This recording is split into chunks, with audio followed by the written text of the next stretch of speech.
কিরে তোর দিবে টেনশনে লাগিস কি কোনো সমস্যা আছে নাকি? আরে বেটা কইস না বেটা, একটা বড় সমস্যা হইতে বেড়ে গেছি বেটা। কি সমস্যা আমারে কও বেটা, আমি দেই। আরে বেটা কি আর কইতাম বেটা, টিয়া পয়সা ঝামেলা, টিয়া পয়সা লাগবে বেটা। তুই আমারে কহ, তোর যে কোনো সমস্যা তো আমি দাঁড়াই না বেটা, টিয়া পয়সার লেগে বেটা, যে কোনো সমস্যা, যে কোনো টিয়া পয়সা হোক আর যে কোনো সমস্যা হোক আমি দাঁড়াই না তোর লগে বেটা, ক আমারে কহ বেটা। আরে বেটা বুঝলাম তো, অন্ত বেটা টিয়ার অ্যামাউন্ট একটু বেশি বেটা। তো বেটা টিয়ার এমন বেশি হলে বেটা কিতেছি বেটা, তুই আমি কইছি না আমার কইতেছি এত টিয়া লাগে আমি দেবো কি তোর, আমি বেটা লাখ লাখ টিয়া এমনি দিয়ে দেবে তুই আমার কাছে টিয়ার এমন বেশি বেটা, গরিব মনে হয় বেটা, ক বেটা কি সমস্যা হয়েছে? আরে বেটা গার্লফ্রেন্ড লো দেখা করতাম, 2,000 টাকা দরকার। 2,000 টিয়া আচ্ছা, এটা আমার অ্যামাউন্টের থেকেও বেশি দিতেছে।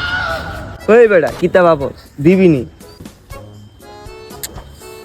আচ্ছা তুই একটা কাম কর, তোর গার্লফ্রেন্ডের নাম্বারটা আমার দে, আমি দিই 2,000 টাকা হালাতলে আমি তোর গার্লফ্রেন্ড নিয়ে ঘুরতে যাই। তোর মা